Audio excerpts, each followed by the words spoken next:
Good morning students. Welcome to Amri Senior Secondary School Class 10th Mathematics Chapter number 3 Pair of Linear Equations in Two Variables। आज हम उसका part number 6 कर रहे हैं जिसमें हम करेंगे एक्सरसाइज 3.5।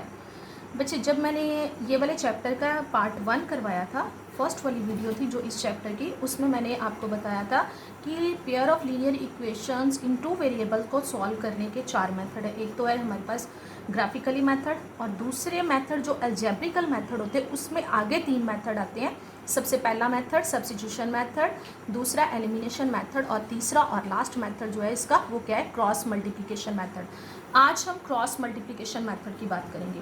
इससे पहले ही मैंने जो इस वीडियो का ये वाले चैप्टर की वीडियो का फर्स्ट पार्ट करवाया था, तो उसमें मैंने यूनिक सोल्यूशन भी बताया था, नो सोल्यूशन भी बताया था, और इनफाइनाइटली मैनी सोल्यूशन भी बताया था कि कब होता है, कौन सी कंडीशन में होता है। अब ये वाले सम वैसे ही चलेंगे। सबसे पहले इसकी स्टेटमेंट देखते हैं। Which of the following pair of linear equation has unique solution, no solution और इनफाइनाइटली मैनी सोल्यूशन। मैंने जैसे ये 2 एग्जांपल्स लिए हैं, ऐसे हमारे पास कुछ सम होंगे जिसमें उन्होंने लिखा होगा कि पहले इनका सोल्यूशन बताओ, और सोल्यूशन बताने के बाद अगर इनमें से जिस पार्ट का सोल्यूशन जो है वो यूनिक सोल्यूशन आता है, उस सम को हमने find it by using cross multiplication method से सॉल्व करना है। अब इसके लिए आपको फर्स्ट वीडियो देखनी पड़ेगी कि कब यूनिक होता है, कब नो होता है, और कब मैनी सोल्यूशन या इनफाइनाइटली मैनी सोल्यूशन होता है। अब ये मैंने दोनों सम ही ऐसे लिए हैं जिसमें ये यूनिक सोल्यूशन की मैंने एग्जांपल ली है। जब मैं आपको होमवर्क के लिए सम दूंगी तो उसमें आप खुद चेक करोगे कि कौन सा सम आपको आगे करना है और कौन सा नहीं करना। अगर इन सम्स में, जैसे मैं फर्स्ट पार्ट इसका मैंने ले लिया 2x + y = 5, और दूसरे में 3x + 2y = 8। पहले बच्चे याद रखो, जब भी सोल्यूशन की बात करें तो यूनिक, नो और इनफाइनाइटली सोल्यूशन हमें चेक करना होता है। अब पहले मैं इसका सोल्यूशन चेक कर रही हूँ। सोल्यूशन की बात आए तो आपको a1/a2 वाला जो फार्मूला है वो एकदम से आपके माइंड में आना चाहिए। जैसे यहाँ a1 की वैल्यू कितनी है 2 और a2 की कितनी है 3। अब b1 = 1 और b2 = 2, c1 = 5 और c2 = 8। सबसे पहले हमने सोल्यूशन चेक करना। सोल्यूशन चेक करने के लिए हम इनकी रेशोज़ को कंपेयर करते थे, और रेशो को कंपेयर कैसे करते थे, a1/a2 और b1/b2 लिखते थे 1/2, और c1/c2 = 5/8 आ गया। ये ऐसे कर लिया मैंने। ये मैंने सारी चीज़ें फर्स्ट वीडियो में बताई हुई हैं कि फर्स्ट नंबर देना है, सेकंड x के कोफिशिएंट को a1 x, और सेकंड इक्वेशन में x का जो कोफिशिएंट है उसे a2 बोलते हैं। y के कोफिशिएंट को, जैसे यहाँ कुछ नहीं है तो इट मीन्स यहाँ 1 आना चाहिए। हम प्लस और माइनस के साइन का भी ध्यान रखते हैं। अगर प्लस का साइन हो तो हम नहीं लगाते, पर माइनस का साइन आ रहा हो तो हमें लगाना पड़ता है। अब जैसे मैंने यहाँ इनकी रेशोज़ लिख ली, अब रेशोज़ को कंपेयर कर लूँ तो 2/3 ≠ 1/2 ≠ 5/8। ये तीनों आपस में इक्वल नहीं है, देयरफॉर हम क्या लिखेंगे, a1/a2 ≠ b1/b2 ≠ c1/c2। जब तीनों रेशोज़ को कंपेयर करने के बाद ये तीनों रेशोज़ आपस में इक्वल नहीं होती, नॉट इक्वल का साइन आता है बीच में, तो कौन सा सोल्यूशन होता है, देयरफॉर क्या लिखते हैं हम, system of equations has unique solution.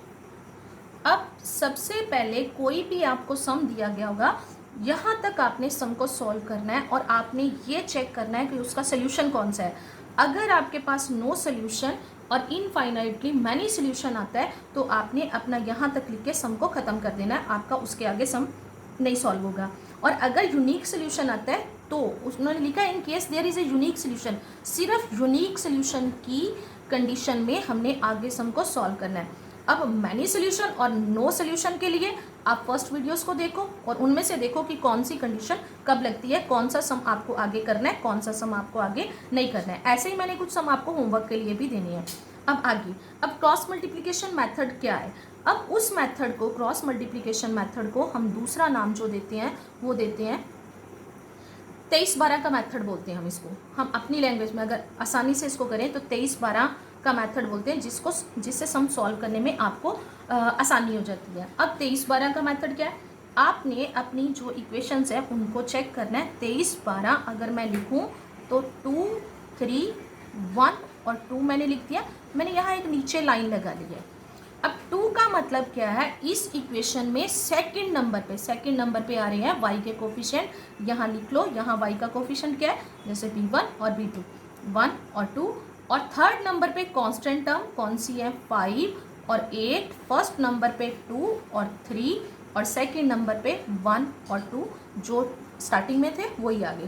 Cross multiplication method का क्या मतलब है, हम ऐसे क्रॉस का साइन लगा लेते हैं, इनको मल्टीप्लाई करना होता है। यहाँ एक कंडीशन और बचे, ये अगर आप, मैंने जो यहाँ 2 स्टेटमेंट लिखी हुई हैं, अगर इनको आप ध्यान से देखो तो यहाँ मैंने जो कांस्टेंट टर्म है इक्वल के बाद लिखी हुई है और यहाँ इक्वल के बाद 0 है। कांस्टेंट टर्म इक्वल के साइन के दूसरी साइड जा रही है। अब ये 2 कंडीशन होती हैं, इसमें हम एक फार्मूला लेते हैं, ये मैं बताऊंगी। पर दोनों जगह पे अगर इस कंडीशन में हो और इस कंडीशन में हो, एक थोड़ा देखो बच्चे, अब मैं आगे इसका डिफरेंस भी बताऊंगी। दोनों सम सेम बिल्कुल एक जैसे करने हैं, पर मैं दोनों की एग्जांपल इसलिए ली ताकि मैं दोनों का आपको डिफरेंस समझा सकूं। यहाँ हम ये वाले मेथड से लिखेंगे तो यहाँ लिखेंगे x और नीचे ये ऐसे साइन लगा देंगे हम एक y बाय इक्वल टू। अब यहाँ -1 और 1 का चक्कर होता है कि हमने -1 लगाना है या 1 लगाना है। अब एक चीज़ यहाँ ध्यान से देखना, जब आपको स्टेटमेंट इस कंडीशन में दी हुई हो कि कांस्टेंट टर्म इक्वल के दूसरी तरफ हो तो यहाँ आता है -1। और अगर आपको जो स्टेटमेंट है वो ऐसे दी गई हो कि कांस्टेंट टर्म और दूसरी x और y वाली टर्म जो सारी एक ही साइड पे हैं, इक्वेशन इक्वल टू 0 हो, तो यहाँ क्या आता है 1। अब दोनों कंडीशन में बाकी सम से सेम सॉल्व होगा, बस यहाँ लास्ट ध्यान रखना है आपने, 1 आएगा कि -1 आएगा। अगर आप इनमें से दोनों में से एक ही मेथड अप्लाई करना चाहते हो तो आप इस स्टेटमेंट को इस फॉर्म में लिख सकते हो। जैसे अगर मैं यहाँ बताऊँ, इसको मैंने लिखना हो 2x प्लस y, जो 5 है वो दूसरी तरफ है, इक्वल के साइन के इस तरफ ले आऊँगी तो -5 इक्वल टू 0। और ये दूसरी equation 3x plus 2y minus 8 equal to 0। आप इस कंडीशन में इनको चेंज कर सकते हो। फिर अगर आप यहाँ 1 रखना चाहते हो तो पहले इक्वेशंस को इस फॉर्म में लाओ, फिर a1 बाई a2 की वैल्यूज लिख के फिर अपने सम को सॉल्व करो। स्टार्टिंग में ही चेंज कर लेना। अगर आप यहाँ -1 लगाना चाहते हो तो ऐसे वाली जो इक्वेशंस हैं इनको पहले से ही आप इस फॉर्म में ले जाओ, फिर सम को सॉल्व करना शुरू करो। अब मेरे पास यहाँ जैसे इक्वल के दूसरी तरफ है कांस्टेंट टर्म, तो मेरे हिसाब से यहाँ मेरी कंडीशन के अकॉर्डिंग यहाँ क्या लगेगा -1। ये आपने अपनी तरफ से लेनी ही लेनी है, मतलब इक्वल का साइन भी। और यहाँ अब अपना सम शुरू करते हैं, यहाँ से आगे नंबर पे। अब इधर से शुरू करना है आपने, जैसे 2 3 1 2 लिखा हुआ है तो यहाँ 1 लिखा है 8, मैंने यहाँ क्रॉस मल्टीप्लिकेशन मतलब क्रॉस का साइन डाल दिया है। 1 8 के साथ मल्टीप्लाई होगा तो क्या लिखोगे आप, 1 इंटू 8। हमेशा इस साइड से शुरू किया करो और बीच में ये जो माइनस का साइन आता है हम अपनी तरफ से लेते हैं। और अब नीचे से ऊपर की तरफ 2 इंटू 5। नेक्स्ट, अब फर्स्ट नंबर को छोड़ दो, अब y आ रहा है आपका। अब यहाँ से शुरू करोगे, पहले वाले को छोड़ दिया इसको, यहाँ से शुरू करोगे 5 इंटू 3। आपने बच्चे साइन का भी ध्यान रखना है, कई बार किसी नंबर के साथ साइन माइनस का आता है तो आपको लेना पड़ेगा। ये वाला माइनस का साइन हम अपनी तरफ से लेते हैं। और इधर 8 इंटू 2, 8 इंटू 2। नेक्स्ट उसके बाद ये यहाँ से आगे 2, दूसरे को भी छोड़ दो, 2 इंटू 2 और साइन माइनस का बीच में अपनी तरफ से 3 इंटू 1। अब करना है क्या, जैसे अब मैंने यहाँ लिख लिया 2a minus b equal to 7 by 3a plus b minus 2। तो इनकी इक्वेशन बनाने के लिए इनको भी क्रॉस मल्टीप्लाई करना पड़ेगा। यहाँ आ गया 2 3a plus b minus 2 equal to, ये 7 बार आ जाएगा और अंदर a माइनस b, ये सारा 2 के साथ मल्टीप्लाई हो जाएगी ये सारी equation. 6a plus 2b minus 4 आ गया और यहाँ क्या आ जाएगा 7a माइनस 7b। सारी a और b वाली जो टर्म है एक साइड पे ले जाते हैं और कांस्टेंट को एक साइड पे ले जाते हैं। 6a plus 2b minus 4 minus 7a plus 7b equal to 0। दूसरी साइड कुछ नहीं बचा। ए वाली टर्म्स को सॉल्व कर लेते हैं। यहाँ आ जाएगा मेरे पास -a plus 9b minus 4 equal to 0। आप 4 को दूसरी साइड लेके जा सकते हो, -a plus 9b equal to 4। ये अब मैंने इसको नंबर दे दिया 3। अब सेम इसी तरह से हम सेकेंड इक्वेशन भी बनाएंगे। उसको क्या करेंगे अब हम, मैं इसको रब कर रही हूँ नीचे। अब मैंने सेकेंड को लास्ट के इक्वल करना था, तो यहाँ क्या आ जाएगा मेरे पास 3a plus B equal to 7/3a plus b minus 2। अब मैं सीधा इससे मल्टीप्लाई करी जाऊंगी और इक्वेशन बना लूँगी। अब मैंने यहाँ से एक स्टेप जैसे यहाँ ज़्यादा लिया, अब मैं भी नीचे कम कर रही हूँ। 3 को 3 के साथ करा तो 9a प्लस 3b माइनस 6। ये मैंने आपको बता दिया कि हम कैसे लेते हैं। और यहाँ 7a प्लस 7b हो जाएगा। फिर से हम एक साइड पे ले जाएंगे, 9a plus 3b minus 6 minus 7a minus 7b equal to 0। यहाँ आ जाएगा मेरे पास 2a और यहाँ -4b। 6 को मैं दूसरी साइड लेके चली जाऊँगी, वो प्लस का हो गया, इसको नंबर दे दिया 4। अब आपके पास ये दो इक्वेशंस आ गई हैं। इनको आप अपनी मर्जी से चाहे आगे सब्स्टिट्यूशन मेथड से कर सकते हो, एलिमिनेशन मेथड से कर सकते हो, या क्रॉस मल्टीप्लिकेशन मेथड से कर सकते हो। अब जैसे यहाँ मैंने फिर से वो वाली इक्वेशन लिख ली। अब मैं इस सम को क्रॉस मल्टीप्लिकेशन मेथड से करने लगी हूँ। अब यहाँ मुझे वो चेक करने की ज़रूरत नहीं है यूनिक सोल्यूशन या नहीं, ये यूनिक वाली ही होंगी। मैं सीधा इनको सम को सॉल्व कर रही हूँ, मैंने ऐसे लगा लिया। यहाँ मैं अब x और y नहीं लिखूँगी, यहाँ मैं लिखूँगी a बाय नीचे b और आगे -1, क्योंकि मेरी कॉन्स्टेंट टर्म दूसरी साइड है इसलिए ऊपर -1। अगर आप कॉन्स्टेंट टर्म को ऐसे इस फॉर्म में रखना चाहते हो तो यहाँ आपने 1 लेना है। मैं सीधा ही मल्टीप्लाई करके लिख रही हूँ।